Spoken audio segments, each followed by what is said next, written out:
This is the monthly book talk of the National Museum of the United States Army at Fort Belvoir. Glad you're with us tonight for a virtual program about the new Praetorians, American veterans, society, and service from Vietnam to the Forever War by Michael Gambone. And we are very happy that he's with us.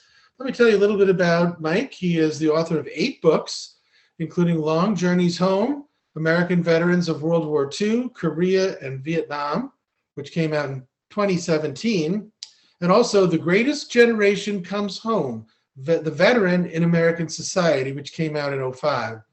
He is currently a professor of history at Kutztown University in Pennsylvania and a veteran of the 82nd Airborne Division. In 2006, he deployed to Iraq as a Department of the Army contractor and served in the city of Mosul. Again, Mike, welcome to our program at the museum, and we're honored that you're with us, and glad to have a veteran talking about veterans. So welcome. Thank you very much. I really appreciate the opportunity. Good. Well, I understand, like I just said, I just found out from you that you have a new book that came out this week. So can you tell us a little bit about that one? Well, it's based on a course I've been teaching since 2016. The book's called Modern Conspiracies in America, Separating Fact from Fiction. So it's basically history and pedagogy. I just got done 3 sections on this topic, 145 students. So it's been a very interesting, third iteration of my career after veterans. All right, very good. Well, tonight we want to talk about the new Praetorians. I'm going to turn it over to Professor Gambone, and again, welcome, and we're looking forward to what you're going to tell us about. Well, thank you very much. So I'll get started with some learned wisdom from the last time I presented a book about veterans. I basically tried in 30 minutes to talk about 3 or 4 years of research, and that did not work too well. So what I want to do tonight is offer a brief introduction, maybe a preamble, and follow that with 5 main takeaways I got from working on this project for the last few years. So let's start with the introduction. My training actually is in U.S. Nicaraguan military relations during the Cold War. And one of the things I learned once I started, teaching outside of grad school was that we all have to become generalists. So the inevitable American Civ course was waiting for me when I got my first tenure track job.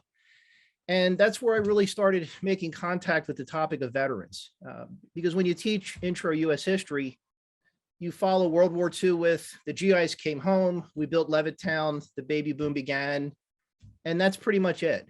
It's a very superficial gloss. And that developed a bunch of questions in my head, which kind of became the research questions, which became the thesis of these works in the last 15 years. How did we manage to reassimilate all these millions of veterans? What were the methods? How did education and work and healthcare and public policy in general affect this story? Also, how did society affect the return of veterans?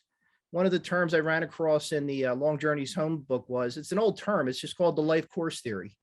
And it talks about how society can determine the conditions for a GI to come back. And those conditions can be good or bad, and sometimes they evolve because the public is a very fickle thing when it comes to the military. I've seen that in my lifetime. So I've been looking at these questions and these topics in an expanding scope for the last, since about 2005. The second book talked about a comparative history of World War II, Korea, and Vietnam.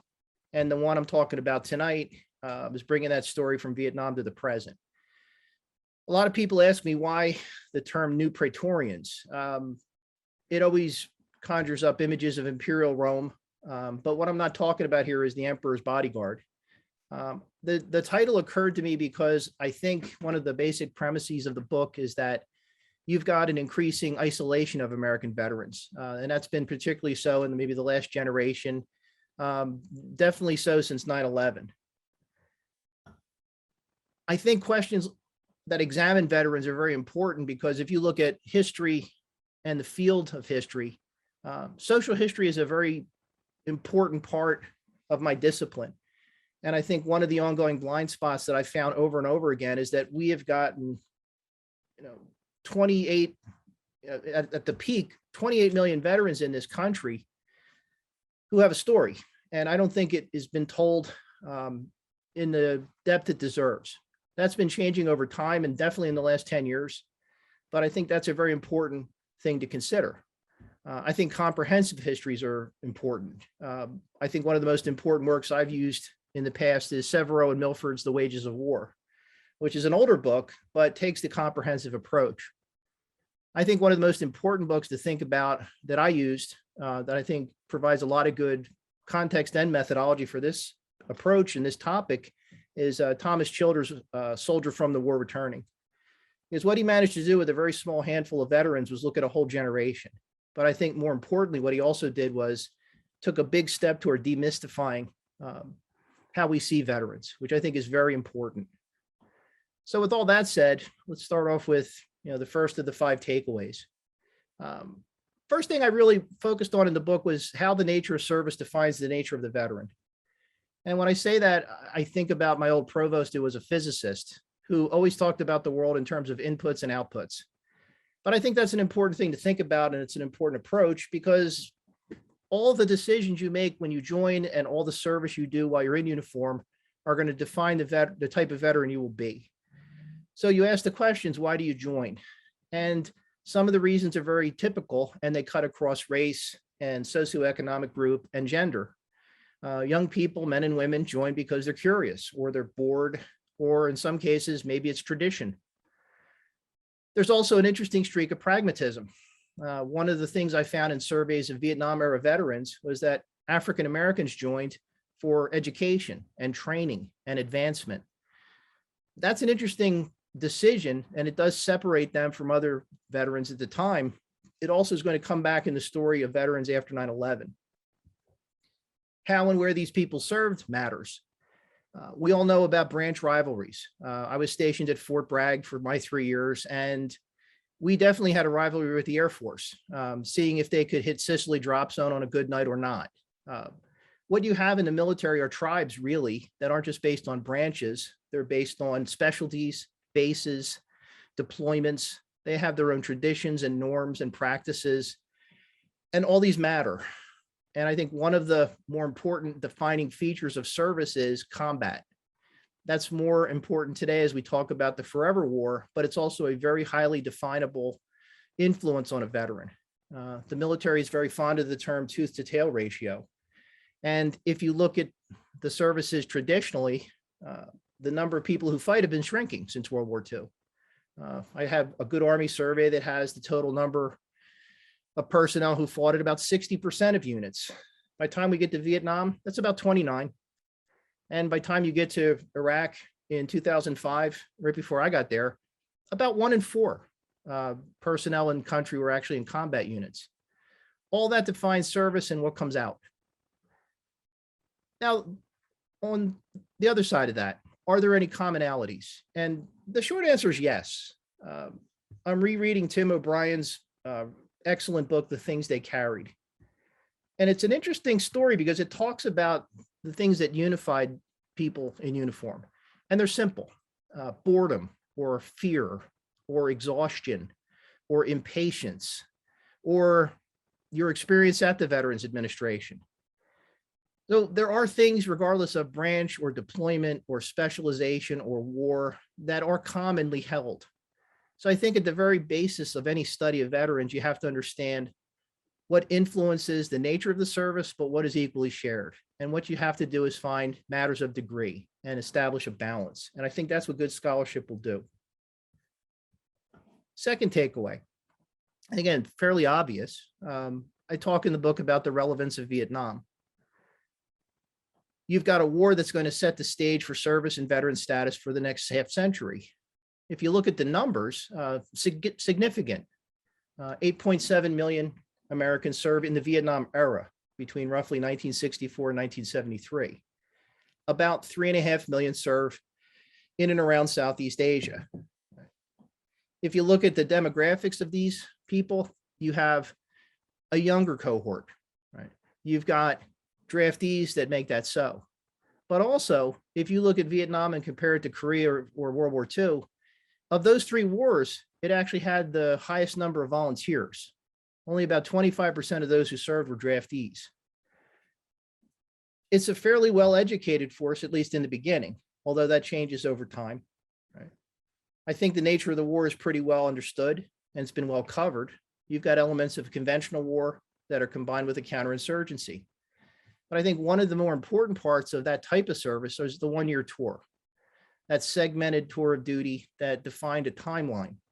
So I think I'm borrowing, a phrase from Michael McClear, who said that it wasn't really one 10-year war, it was 10 one-year wars of constant turnover, constant relearning, and constant re-experiencing of it. If you look at the country that Vietnam veterans return to, that's where stark differences stand out from, say, Korea or World War II. And some of these terms are going to sound really familiar today. I understood what stagflation meant in the 70s. I also understood what a gas crisis was and inflation in general. I understood growing up in Eastern Pennsylvania what the Rust Belt was about to become. So what you don't have for Vietnam veterans is that booming period of economic opportunity that floated every boat. What they're going to have to do is struggle. And that's a very important part in their reassimilation. That's going to affect them from that period on. And so will economic fluctuations from that point on as well. In terms of social standing, I found an interesting quote from a 1971 Harris poll that characterized Vietnam veterans as, quote, suckers, having to risk their lives in the wrong war, in the wrong place, at the wrong time, unquote. Like I said earlier, the life course theory is going to dictate acceptance and transition. Now, disdain is what greets a lot of veterans. It's not universal, but it's significant. It also changed over time. By the time we get to the 80s, especially in the mid 80s, you're going to start to see almost a national fit of remorse set in, where in May of 1985, you're going to have a ticker tape parade for Vietnam veterans. 25,000 will attend. Other events will appear in Chicago and Houston and other cities, where the country finally begins to open its arms up. But you have damage done. You've got cleavages within the country that are going to leave scars that persist for years, and they still do in some cases. If you look at Vietnam veterans in terms of policy, we're talking about, for example, education benefits that by the 70s are stagnant. The old versions of the GI Bill were not keeping up with inflation, and the opportunities you could gain by those benefits were beginning to shrink more and more, to the point where by the time you got to the post-Vietnam period of immediately after 1973, a normal veteran could afford maybe vocational training or a 2-year community college, or none of that at all because of the cost of living increasing. That's not really going to recover until the 80s with the Montgomery GI Bill, which we'll get to. Same is true in terms of policy regarding medical treatment. By the early 70s, VA facilities around the country become infamous for their decrepitude.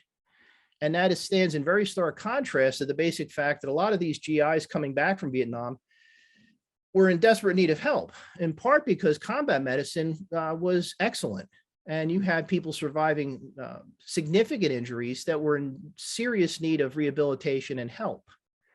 This is also true of post-traumatic stress. I found it very interesting, that same contrast, to say during Vietnam, military medicine was very good at return to duty. In World War II, you had maybe 10% of your casualties as a result of mental breakdown. By the time you get to Vietnam, it's between 1% and 2%. So the military is very good at maintaining the fighting force. All right, that's what I learned at Fort Sam Houston. I was branched Medical Service Corps. That was one of my jobs. But once you left the service and again tried to avail yourself of help, what the institution did not have was a proper protocol to address post-traumatic stress or rehabilitation. I always thought it's interesting that in 1980, the term PTSD was finally created. And in the meantime, what medical protocols had to do was catch up. So if you look at how the Vietnam generation is defined, it struggled. It eventually overcame problems of economics and education and acceptance, and it took time. And results really did vary.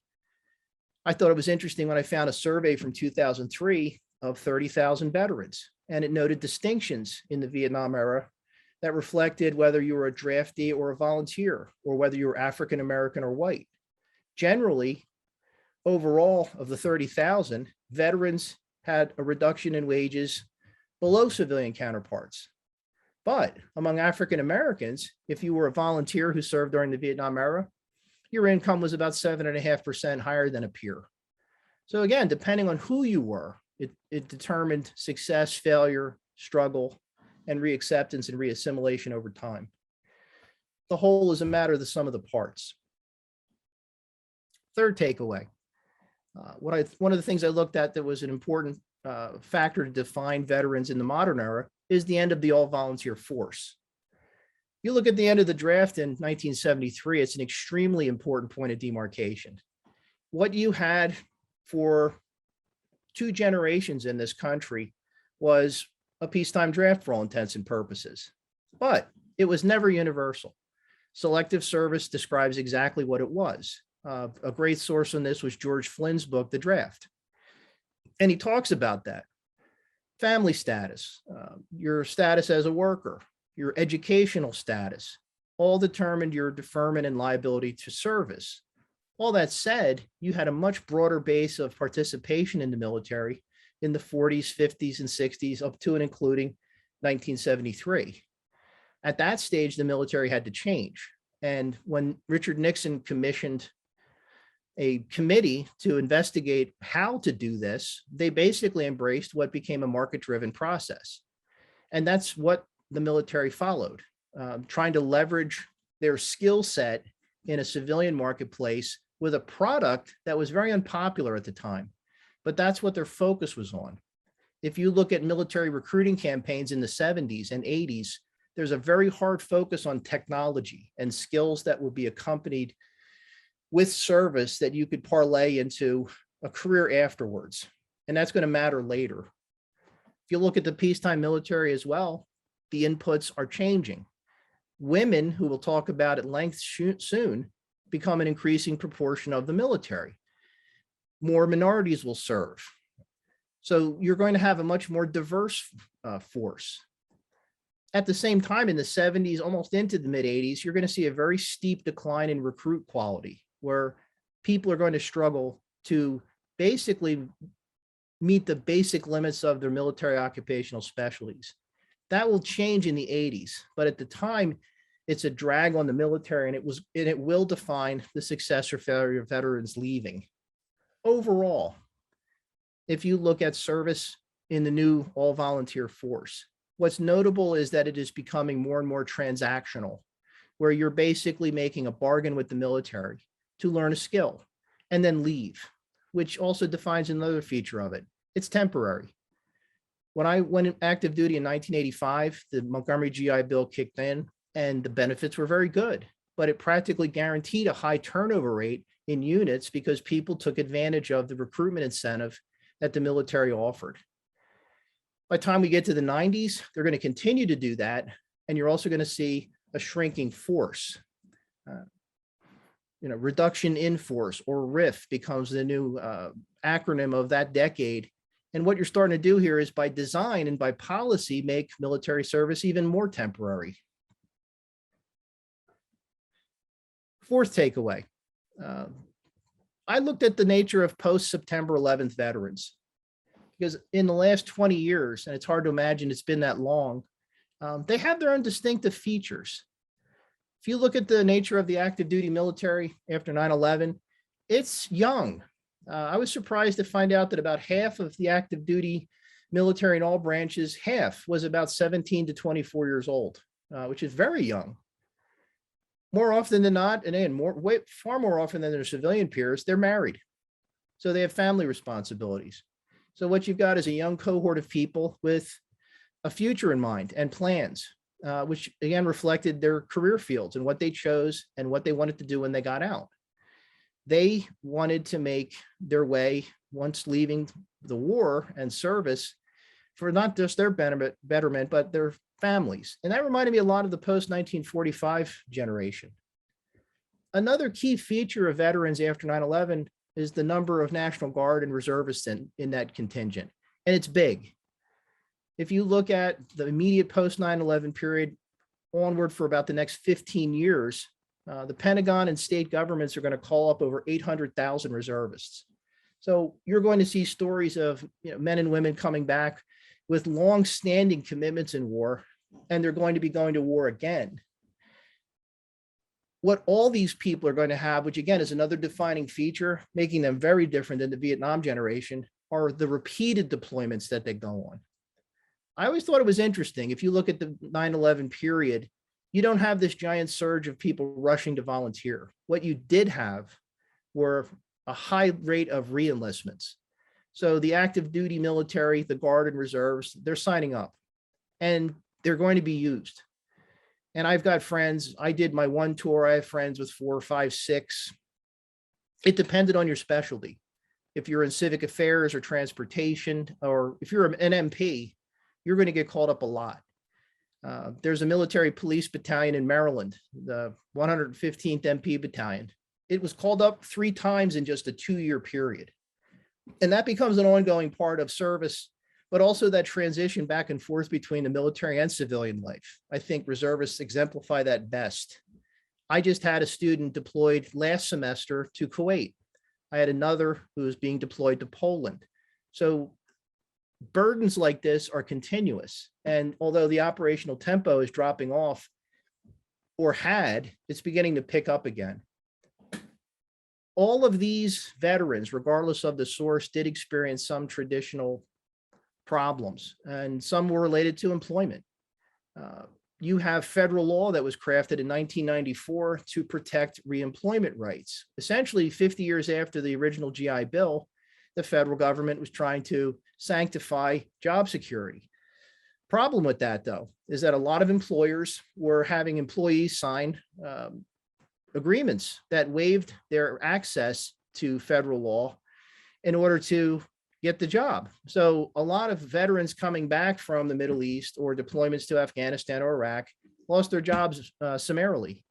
I was astounded to find a 2011 National Guard Bureau's estimate that about 20% of returning reservists were unemployed, which is about twice the rate for all veterans after 2001.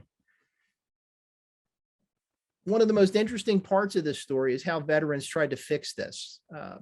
And it really did remind me of a very old book called Bowling Alone, where this new generation of actors after September 11th won't just wait to be helped. They don't wait for the VFW or the American Legion to begin to leverage their national standing to fix problems. What I saw after 9/11, and maybe more specifically in the last 10 years, was a desire to be their own advocates. And I saw this as kind of a callback to the old American Veterans Committee that was created right at the end of World War II that basically did almost exactly the same thing. You have this generational approach to assertiveness and self-advocacy.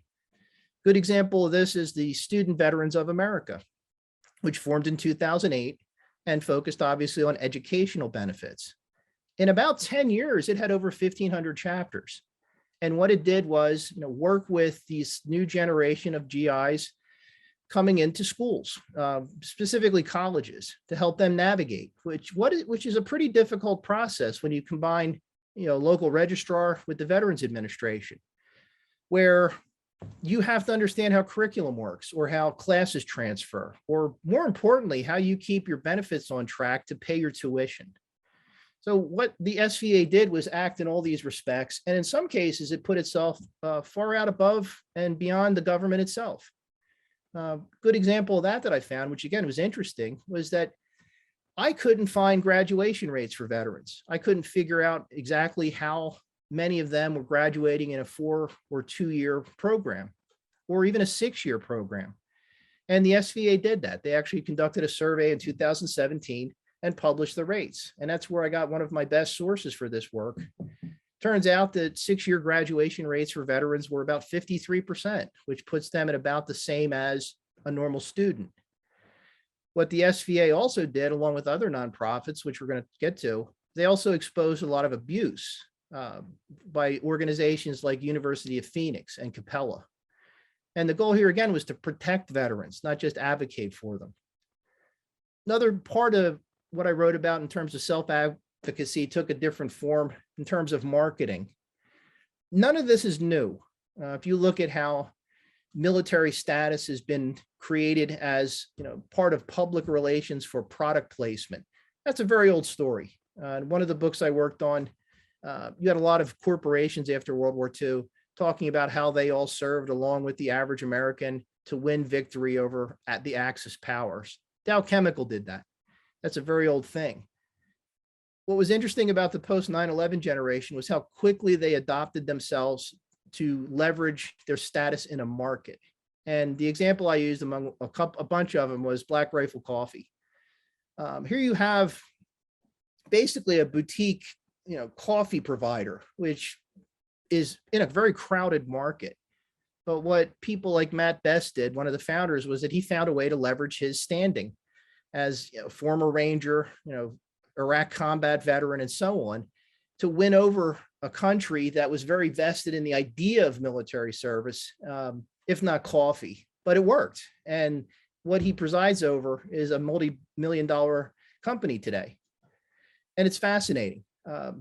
It also illustrated an interesting point about all this, because military grade is a great term that I've seen a million times in advertisements, because it's apparently a way to demonstrate quality. But I talk to veterans in my classes about that all the time. And I said, well, for a veteran, that really much, to us, it means lowest bidder, which is completely different. We don't see that as a credential. We see that as a problem. But again, you're talking about in the marketplace, a way to illustrate the separation between a veteran and their knowledge and the general public and what they don't have. And it's a simple, trite way, but it's not unusual. The last topic, or the last takeaway I wanted to talk about, are women in the military and women veterans. I have a whole chapter that stands alone for this, and I've had that in past work because the story is important and it is fascinating at the same time. When you look at why women serve, and I've been to different archives, the Women in Military Service for America archive, for example, you can read through their memoirs, you can look at polls and studies, and the reasons they serve are identical to why men served. They're bored, they're curious, they want adventure, they believe in tradition. More than a few women talked about the fact that the family didn't have any sons, so they served, and they didn't see any problem with that at all because they were patriotic, just like everyone else. Women served and shared many of the things they carried that Tim O'Brien talked about. They were bored, they were afraid, they were exhausted. But one of the things I think that's unique to military service is how they were treated in the military, but also how they were treated within the veteran system itself.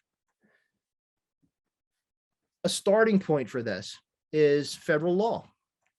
You have something called the Women's Armed Services Integration Act in 1948 that capped female enlisted service at 2% of the total force. So by law, you have women in a very tiny minority in the military. That's a very important number for the next 20 years and beyond, because what you have women in the military as is essentially an anomaly. And that's going to define their standing in the active duty force, but also their standing in the Veterans Administration and in other organizations as well. Now, this law expired in the late 60s, and almost immediately the Pentagon wanted to start increasing the number of women in uniform. And they did it for obvious reasons. Women who wanted to volunteer tended to be older than male peers, better educated. They tended to score higher on entry testing, and they had much better retention rates.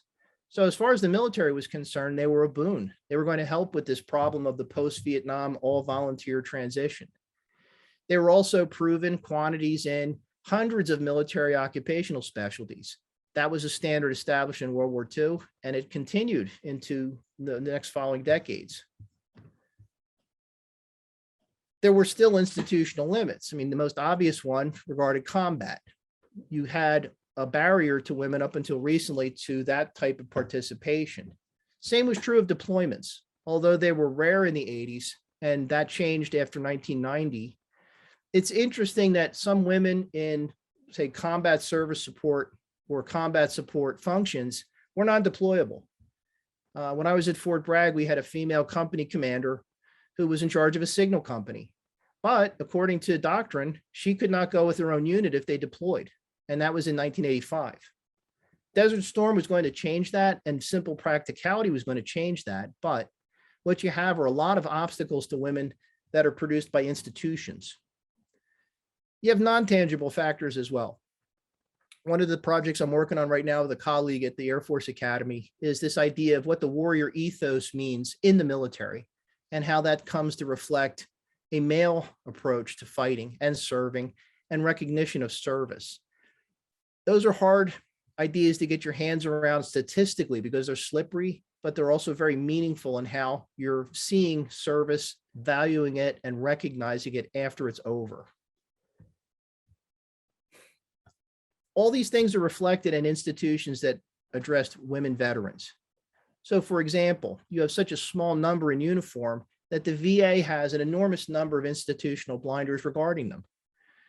In 1946, Omar Bradley, who I always look at as a hero in the Veterans Administration, actually quashed a pamphlet that was designed to address the specific medical options for female veterans.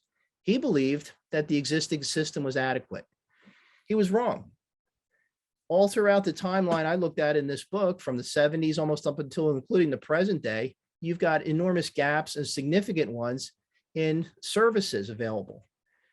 All throughout the post-Vietnam period, you had clinicians regularly misdiagnosing PTSD in women. A 1982 GAO report said that VA hospitals failed when it came to complete physicals or inpatient care or psychiatric services as a whole. All throughout the system, you have it riddled with problems. One of the more mundane ones was simple. You didn't have enough bathrooms for women at the VA because no one had thought to put them in. What this basically did was create a different form of what people call an invisible veteran, which is redefining what people said about the Vietnam era in a much different way, but also very significant. Probably one of the most startling examples of this I found in my story was regarding MST, or military sexual trauma. Clinical research that I found varies in terms of rates, but it existed between 20 and 43% of females who served. A significant number. It had demonstrable effects on things like substance abuse, anxiety, and depression. It had physical corresponding problems that included fatigue and pain and gastrointestinal distress. But what struck me the most about it was the numbers of people, the numbers of women experiencing this. If you look at wounded women in the military, women who suffered wounds as a result of combat, 2001 to 2017, that accounts for about 1,000 wounded in combat, Iraq and Afghanistan. In comparison, if you look at statistics for military sexual trauma between 2016 and 2018, the VA processed 36,000 claims of PTSD related problems, all related to military sexual trauma. What astounded me was the fact that you have a low incidence of combat casualties among women and a very high incidence of injuries inflicted by, well, members of their own institution. How have women provided their own advocacy for this? Well, like other veterans in general, especially after 9/11, they organized. So in 2007, you have an institution called the Service Women's Action Network, which became its own nonprofit, and it was designed according to its own mission statement to, quote, support, connect, and advocate. And what you have is this collection point for women who are veterans to deal with a range of issues, from healthcare and housing to financial advice to employment counseling to legal services. The Service Women's Action Network was one of the nonprofits that actually sued the DoD in 2012 to allow women into the combat arms. So again, like the men who served going back to World War II in the American Veterans Committee or in other organizations that followed, women aren't waiting. They're acting on their own, becoming their own advocates. I'm getting close to time and I'm right at the end of my notes, which is lucky. So 2 final points. I think what you've got in the story I'm talking about in my book is a story about how to bridge gaps. And I think one of the obvious features that I just expressed was that you have veterans willing to assert themselves and take charge of their own fate. At the same time, you've got a corresponding civilian willingness to help. And I think that's really well illustrated in nonprofits that have emerged by the thousands in the last 20 years. I worked with one. It was a nonprofit up near Hawk Mountain that used recreational therapy to help, veterans with PTSD. Good friend of mine named Cindy Ross started it. You have civilians who want to understand. You have veterans who want to act as their own advocates. And I think that's where you're going to hopefully find a way to remove that isolation, to take away that idea that these veterans that we have in the current day are Praetorians. You're never going to completely normalize their service, but what I hope we find are ways to create better ways to understand. All right. I think I made it. My voice held out. So again, I thank you for your time, and I'm really glad to see what questions we might have. So thank you. Thank you, Mike. I really enjoyed that. Very interesting. We do have some questions here. We go with the first one. Do you think that the access to social media platforms and even cell phone and text message has enabled the post 9/11 veterans to be such a loud advocacy group compared to previous advocacy? Yeah, I think so. And if you look at all the cycles of people going through the veterans cohorts over time, I think one of this fascinates me is how quickly they gravitate toward the newest media. Vietnam Veterans Against the War understood how television worked really well and staged events accordingly. We all remember the veterans throwing their medals at the Capitol building. It's iconic.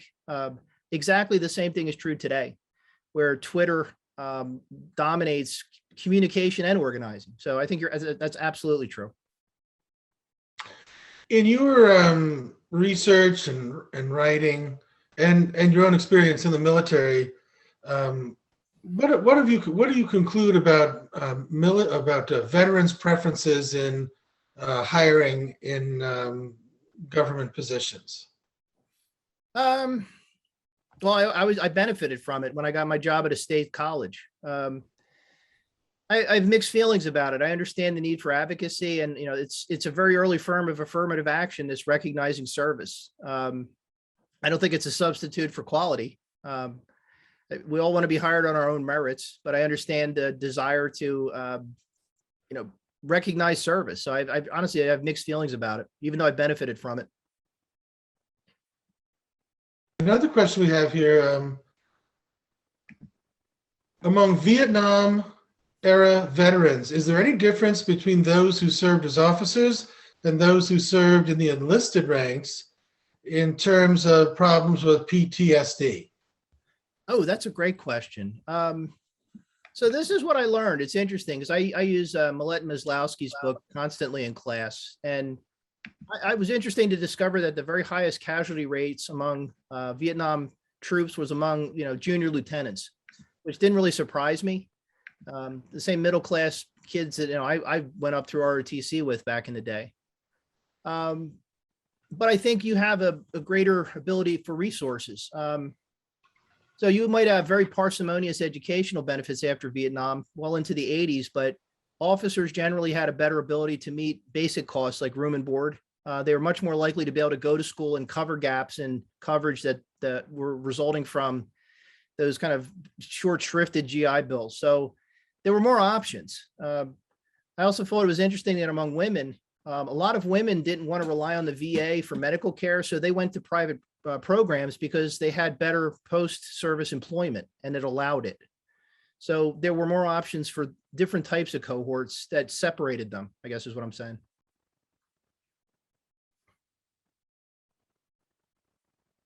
Okay. Another question about is what resources and materials did you use for writing this book? Yeah, this was an interesting project because I kicked it off basically about a month before COVID started. So this is the first work I've ever done that ended up being completely online. So if you parse through the bibliography, I managed to get into archives, and I was amazed at what I could find. You can go back and find every annual VA report on PDF forever. And I have them all. They're in a giant, folder with all my primary sources. That's true of a lot of things. The VA was a treasure trove. And I think a lot of the digitalized records that most government keeps now were a huge help. Beyond that, I drove my interlibrary loan librarians crazy because I use that system constantly. And the secondary literature has been getting better, definitely in the last 10 years, because more presses like NYU and UMass, which published this book, they're putting a lot more time and effort to make sure this scholarship gets out. So that's basically how I did it. But again, I was amazed at the wealth that you could find online. And an add-on question to that is, did you interview a lot of veterans, and if so, were they were most of them willing to talk to you about their experiences? So part of this comes from interacting with, the kids that I've taught in the 20 years since 9/11. They're part of this. I have a pretty long list of people I dedicated the book to, because there are dozens, if not hundreds, of conversations. But the Library of Congress was a hugely important resource for this, the American Folklore Center in particular. Kurt Peeler has a great archive that he constructed at Rutgers. So it was a combination of interviews, discussions, and a lot of, again, digital archives that are available in private universities as well as in DC itself. I went to DC a lot, and the Library of Congress was great. Can you comment any on the kind of post Desert Storm drawdown and what the effects were on veterans? It's interesting because you have a lot of people who were rifted out of the military in the 90s who had no desire to go, and they had to make an incredibly abrupt transition for something they weren't prepared to do. So you've got a lot of disruptions caused by that. At the same time, military recruiting in the 90s became more and more incestuous. So recruiters were meeting their goals by re-recruiting people who had been rifted out. Mm. So rather than drawing from a broad base of the country, you're narrowing service again by virtue of something like that. I also think, the post-Cold War country, I'm an old guy, but I remember how different the 90s wanted to be in terms of the world. The Soviet Union being gone, the peace dividend appearing, base closures. So this whole idea of service became more and more abstract, I think, for the country as a whole. And realistically, honestly, I think there was a lot of that in the country in September 10th in 2001. Because if you look at that election, we weren't talking about national defense. We weren't talking about deployments. We were talking about Social Security. So the mindset of the country had changed as well as the priorities. And I think that was limiting the focus to a large degree. Good. Another question about the GI Bill. Can you describe the differences between the post 9/11 GI Bill versus what was available as Vietnam vets?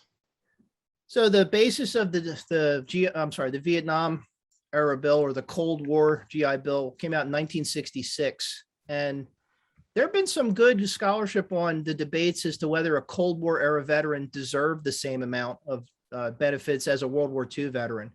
And this was being fought out in Congress by veterans, which I found kind of fascinating. So the end result of all this debate was that you're basically maintaining the GI Bill, but scaling it back to the point where it never caught up with inflation. That's true during the Korean War. So slowly but surely, over about a 20-year span, by the time you get to the end of the draft, you were whittling down benefits to the point where it was very hard to get into a community college. It's a stark difference from the original version, 1944. After 9/11, I think you see an effort to recover support and make it better. But what struck me as interesting is there's not one GI Bill after 9/11. There are multiple versions, and they kind of spread. Benefits are better. Education payments for tuition are definitely better. They're not coming close to approaching college costs. So the 2000s and the 2010s aren't like the 1940s again. I was amazed, the original GI Bill in the 40s, you could go to Harvard on that. That's definitely not true in the 2010s. So there's an effort to recover. Benefits become a lot more complicated. This was an ongoing problem as me being an advocate. where I had kids who have to, basically make sure they maintain their student status every month. And what they kept experiencing in the VA was backlogs, and they were basically they were forfeiting benefits because they couldn't get through to the VA. A lot of people who ended up getting recalled from school to deploy ended up on getting notices from debt collectors, because once you're stopped going to school, your payment plan started, even if you were in Iraq. So it's a very strange system that is way too overcomplicated. And I think in the last 10 years, the VA's tried to fix some of that. And we're just talking about education, but add healthcare to that. And it's a tangled mess in a lot of respects. So good intentions, very bad execution in some respects. All right. Michael Gambone, thank you very much for talking with us this evening about the new Praetorians. We're glad you were able to spend some time with us, and all very illuminating. So we really appreciate you being here. Once again, thank you for the opportunity, and I hope that made sense. Oh, absolutely, absolutely. And we'll look forward to looking at your new book as soon as we get it at the museum. Again, thanks to our audience. We really appreciate you being here. Once again, thanks to Michael Gambone. And with that, we'll say good evening and look forward to seeing you at a future program. Thank you. Thank you very much, folks.